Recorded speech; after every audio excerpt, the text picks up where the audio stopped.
Hello नमस्कार साथियों, Dushyant civil classes में आप सभी लोगों का स्वागत है, हार्दिक अभिनंदन है। आज की इस शाम की चर्चा में बिल्कुल एकदम आप समझ रहे हैं कि जो आपका नेचुरल एक इन्वायरमेंट है उसी के आलोक में हम हैं। और आज की शाम की चर्चा में एक बिंदु हम आपके सामने रखना चाहते हैं। अच्छा, जब आप दिल्ली सल्तनत के राजनीतिक व्यवहार का अवलोकन करने की बात करते हैं तो वहाँ पर मोहम्मद बिन तुगलक को भाग्यहीन आदर्शवादी सुल्तान कहा गया है। और मैंने हमेशा अलग अलग प्रकार की कक्षाओं के माध्यम से समझाने की कोशिश की है कि अगर आप मोहम्मद बिन तुगलक को दिल्ली सल्तनत का भाग्यहीन आदर्शवादी सुल्तान कहने की कोशिश करोगे तो दरअसल ये इतिहासकारों की एक सामूहिक टिप्पणी है। इंडिविजुअली कभी भी किसी भी पर्टिकुलर हिस्टोरियन का नाम आपसे कभी पुटअप नहीं किया जाएगा। ये बात सच है कि मध्यकालीन भारतीय इतिहास के प्रश्नों पर मोहम्मद बिन तुगलक को दिल्ली सल्तनत का भाग्यहीन आदर्शवादी सुल्तान कहा गया है। लेकिन मैं आपको सावधान करना चाहूँगा कि किसी इतिहासकार ने व्यक्तिगत तौर पर नहीं कहा है। ये इतिहासकारों की क्या है, एक सामूहिक टिप्पणी है, यानी कि आप इसको इंग्लिश में क्या कहेंगे, कलेक्टिव कमेंट है। अब सबसे बड़ा सवाल ये पैदा होता है कि जिस व्यक्ति को आप दिल्ली सल्तनत का सर्वाधिक बुद्धिमान, वेल एजुकेटेड सुल्तान कहने की बात करते हैं, है ना, और उसी व्यक्ति के व्यक्तित्व पर एक नकारात्मक टिप्पणी भी है। हालांकि इसमें आधा शब्द नकारात्मक है, आधा शब्द क्या सकारात्मक है, हम अभी आपको क्या हम समझा देंगे पूरा उसमें। लेकिन सवाल ये बड़ा खड़ा होता है कि दिल्ली सल्तनत का मोस्ट एजुकेटेड जो आपका सुल्तान है उसके बारे में आपने इस प्रकार की टिप्पणी का प्रयोग क्यों किया।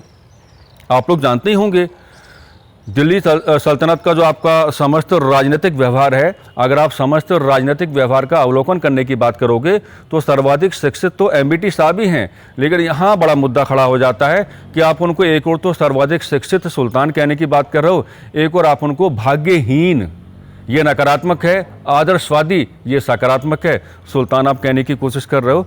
तो इसकी फाइनली विंडो जो आपके लिए ओपन होती है, हम आपको बताना चाहेंगे विंडो ओपन पता कहाँ से होगी, जब आप मोहम्मद बिन तुगलक की जो आपके एमबीटी साहब हैं उनकी कंट्रोवर्शियल पॉलिसीज़ को कैलकुलेट करने की बात करोगे। आप लोग जानते हैं कि उन्होंने 5 प्रकार की नीतियों का सहारा लिया। और जब आप सिंहासन पर होते हो तो आप अगर नीतियों के माध्यम से अपने आप को आगे बढ़ाने की कोशिश करते हो तो आपकी नीतियों का जो रियल ऑब्जेक्टिव होना चाहिए वो ये होना चाहिए कि आप उन पॉलिसीज़ के बिहाफ पे अपने लोगों का वेलफेयर किस प्रकार से कर रहे हो। लेकिन आपने पढ़ा होगा कि एमबीटी साहब की जो पॉलिसीज़ हैं उनका नेचर क्या कंट्रोवर्शियल है या कैसा पोलेमिक है, यानी कि नीतियों ने लाभ देने के स्थान पर प्रजा को क्या पहुँचाए, नुकसान पहुँचाए। अच्छा, प्रजा को तो नुकसान पहुँचाए, साथ ही साथ एमबीटी के समय का जो आपका एडमिनिस्ट्रेटिव स्ट्रक्चर है या उसका जो आपका दरबार है, दरबारी भी काफ़ी ज़्यादा परेशान रहे, और जो आपके प्रशासनिक अधिकारी और कर्मचारी हैं वो भी काफ़ी ज़्यादा क्या रहे, परेशान रहे।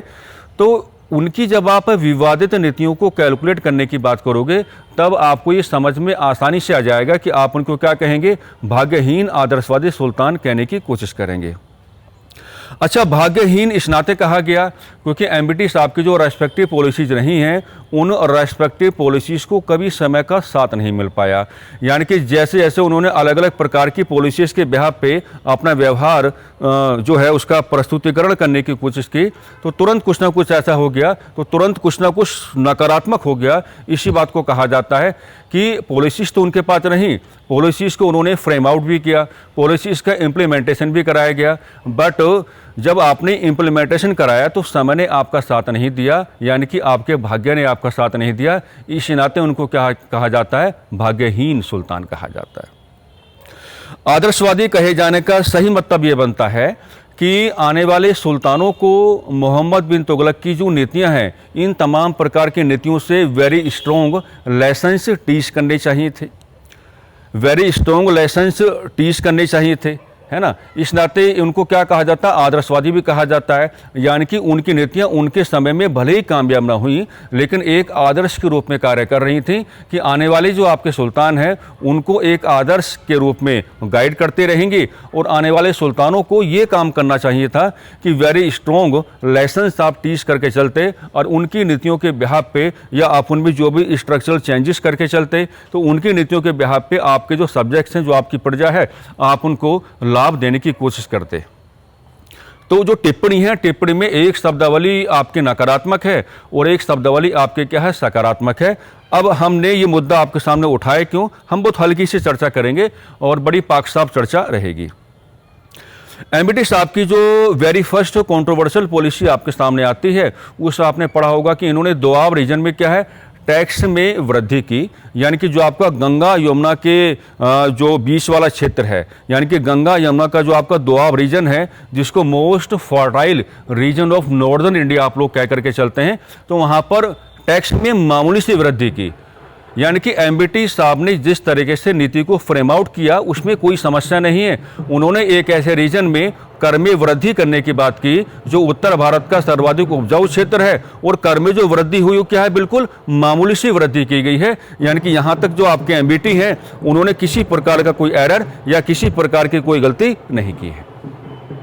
लेकिन जैसे ही दोआब रीजन में कर में वृद्धि की गई, तो कर में वृद्धि होने के पश्चात दोआब में क्या हो आ गई, एक प्राकृतिक आपदा आ गई, और ये जो आपकी नेचुरल कैलेमिटी है इसमें एक अकाल पड़ा, है ना। तो जैसे अकाल पड़ने वाली बात आप जोड़ने की बात करते हैं, तो यहीं से आप इस बात को जोड़ के चल पाएंगे कि एमबीटी साहब का जो भाग्य है, यानी कि समय जो है, उसने एमबीटी साहब की इस रेस्पेक्टिव पॉलिसी को क्या है, कोऑपरेशन नहीं किया, यानी कि सहयोग नहीं किया। अब अगला मामला ये बनता है कि एमबीटी साहब के जो आपके नाना प्रकार के प्रशासनिक अधिकारीगण हैं, जो नाना प्रकार के कर्मचारीगण हैं, जिस तरीके से टैक्स में आपने वृद्धि की थी, उसी वृद्धि को आधार बना करके दोआब रीजन के जो लोग हैं उनसे टैक्स की वसूली की जा रही थी। यानी कि मामला कुल मिलाकर के ये बना कि नीति को लोगों को वेलफेयर दे करके चलना था, लेकिन लोग क्या हो गए, अपने सुल्तान के अगेंस्ट हो गए, डिससेटिस्फाइड हो गए। अब इस बात को आगे बढ़ाने का एक बढ़िया तरीका आपको हम बताते हैं। आज तक इस बात को किसी इतिहासकार ने इस तरीके से प्रेजेंट करने की कोशिश नहीं की है। हम जानते हैं कि एमबीटी साहब ने अपने शासनकाल में तकावी लोन्स के सिस्टम को अपनाया था, और तकावी लोन्स की व्यवस्था ये कह के चलती है कि भी सरकार की ओर से कृषि उत्पादन को बढ़ावा दिए जाने के उद्देश्य से सरकार की ओर से क्या दी जाएगी, आर्थिक सहायता दी जाएगी। इसको क्या कहा जाता है, तकावी लोन्स की व्यवस्था कही जाती है। हालांकि तकावी लोन्स को माफ करने का काम बाद में किसने किया था, Firoz Tughlaq, that means FST ने किया था। लेकिन आज तक इस पर इस तरीके से डिस्कशन नहीं हो पाया। यानी कि तकावी लोन्स का जो एक कॉन्सेप्ट है, इसको जो एमबीटी साहब ने अपनाने का कार्य उस समय किया था, तो इसका जो राइट सीक्वेंस आप बनाएंगे, तो राइट सीक्वेंस पता कब के बाद बनेगा कि दोआब में जैसे कर वृद्धि हुई, वहाँ के लोग सुल्तान के अगेंस्ट हो गए, डिससेटिस्फाइड हो गए, वहाँ के लोगों को कन्विंस करने के लिए, परसुएड करने के लिए, एक तरीके से मनाने के लिए आप कह सकते हैं, सुल्तान एमबीटी की ओर से क्या है, तकावी लोन्स का सिस्टम सामने रखा गया था। तो ये चर्चा हमें आपसे करनी थी, और उम्मीद करते हैं कि इस विषय वस्तु के संदर्भ में आने वाले समय में आपको परेशानियों का सामना नहीं करना पड़ेगा। एक अलग तरीके से एक पुरानी ही जानकारी का हमने क्या है, प्रेजेंटेशन करने की बात की है, और उम्मीद बिल्कुल ये करके चलेंगे कि आपको अच्छा लगेगा। नमस्कार, धन्यवाद।